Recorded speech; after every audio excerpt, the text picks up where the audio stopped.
காங்கிரஸ் மூத்த தலைவர் ஈரோடு கிழக்கு தொகுதியின் சட்டமன்ற உறுப்பினர் இளங்கோவன் காலமான நிலையில் அடுத்த கட்டமாக அவரது உடலை இறுதி அஞ்சலிக்காக வைப்பது தொடர்பான தகவல் தற்போது வெளியாகி இருக்கிறது. சென்னை ராமாபுரத்தில் உள்ள EVKS இளங்கோவன் இல்லத்தில் உடல் அஞ்சலிக்காக வைக்கப்பட்டு நாளை உடல் தகனம் செய்யப்படும் என்ற தகவல் வெளியாகி இருக்கிறது.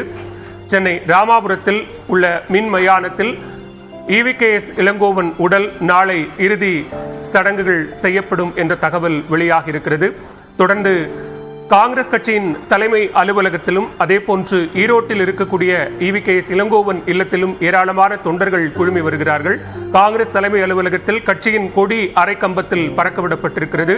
ஈரோட்டில் உள்ள அவரது இல்லத்தில் அவருடைய புகைப்படம் வைத்து மாலை அணிவித்து தொண்டர்கள் அங்கு அழுது அவருக்கான இறுதி அஞ்சலியை செலுத்தக்கூடிய காட்சிகளை நாம் பார்த்துக் கொண்டிருக்கிறோம். இந்நிலையில் மருத்துவமனை அதிகாரப்பூர்வமாக அறிக்கை வெளியிட்டிருக்கக்கூடிய நிலையில் இன்னும் சற்று நேரத்தில் அவருடைய உடல் அஞ்சலிக்காக எங்கு வைக்கப்படும் என்கிற தகவலும் வெளியாக இருக்கிறது.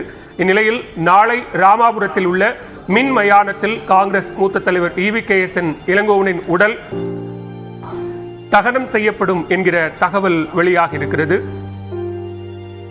ஈரோடு கிழக்கு தொகுதி சட்டமன்ற உறுப்பினரும் தமிழ்நாடு அரசியலின் நீண்ட நெடிய பாரம்பரியம் கொண்ட குடும்பத்தின் உறுப்பினருமான EVKS இளங்கோவன் உடல்நலக் குறைவால் காலமானார். கடந்த நவம்பர் 13ஆம் தேதியிலிருந்து நுரையீரல் தொற்று காரணமாக மருத்துவமனையில் அனுமதிக்கப்பட்டிருந்த EVKS இளங்கோவனை தமிழ்நாடு காங்கிரஸ் கமிட்டி தலைவர் செல்வ பெருந்தகை, தமிழ்நாடு முதலமைச்சர் MK ஸ்டாலின் உள்ளிட்ட பல்வேறு மூத்த தலைவர்கள், அமைச்சர்கள் சந்தித்து நலம் விசாரித்து வந்தனர். இந்நிலையில் அவருடைய உடலில் ஏற்பட்ட பெரும் பின்னடைவு காரணமாக சிகிச்சை பலனின்றி EVKS இளங்கோவன் இன்று காலை காலமானார். அவருடைய உடல் நாளை ராமாபுரத்தில் உள்ள மின் மயானத்தில் தகனம் செய்யப்படும் என்று தகவல் வெளியாகி இருக்கிறது. அதே நேரத்தில் அவருடைய உடல் அஞ்சலிக்காக கட்சி தொண்டர்கள் மற்றும் பொதுமக்களின் அஞ்சலிக்காக எங்கு வைக்கப்படும் என்பது தொடர்பான ஆலோசனையையும் தமிழ்நாடு காங்கிரஸ் கமிட்டி தலைவர் செல்வ பெருந்தகை இன்னும் சற்று நேரத்தில் அதிகாரப்பூர்வமாக அறிவிக்க இருப்பதாகவும் தகவல் வெளியாகி இருக்கிறது.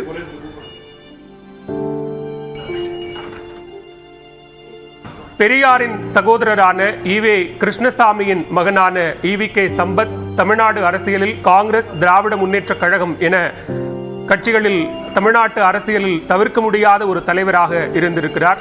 EVK சம்பத் மற்றும் சுலோச்சனாவின் மகனான EVKS இளங்கோவன் தமிழ்நாட்டு அரசியலில் மிக முக்கிய முகமாக இருந்திருக்கிறார். தமிழ்நாடு காங்கிரஸ் கமிட்டியினுடைய தலைவராக அவர் பணியாற்றிய போது நம்முடைய தொலைபேசி வாயிலாக பேசிய பல்வேறு தலைவர்களும் குறிப்பிட்டதைப் போல மனதில் பட்ட கருத்துக்களை மிக வெளிப்படையாக பேசக்கூடிய தலைவராக அவர் இருந்திருக்கிறார். அதன் மூலமாக பல சர்ச்சைகள் எழுந்த போதும் அதனை நெஞ்சுரத்தோடு எதிர்கொண்ட தலைவர்களில் மிக முக்கியமானவராக EVKS இளங்கோவன் இருந்திருக்கிறார். இந்நிலையில் ஈரோடு கிழக்கு தொகுதியில் கடந்த 2021 சட்டமன்ற தேர்தலில் EVKS இளங்கோவனின் மகனான திருமகன் ஈவேரா போட்டியிட்டு வெற்றி பெற்ற நிலையில் அவர் மாரடைப்பால் உயிரிழந்ததை அடுத்து அத்தொகுதிக்கு இடைத்தேர்தல் அறிவிக்கப்பட்டது. அந்த இடைத்தேர்தலில் போட்டியிட்ட EVKS இளங்கோவன் பெருவாரியான வாக்குகள் வித்தியாசத்தில் வெற்றி பெற்று சட்டமன்ற உறுப்பினரானார்.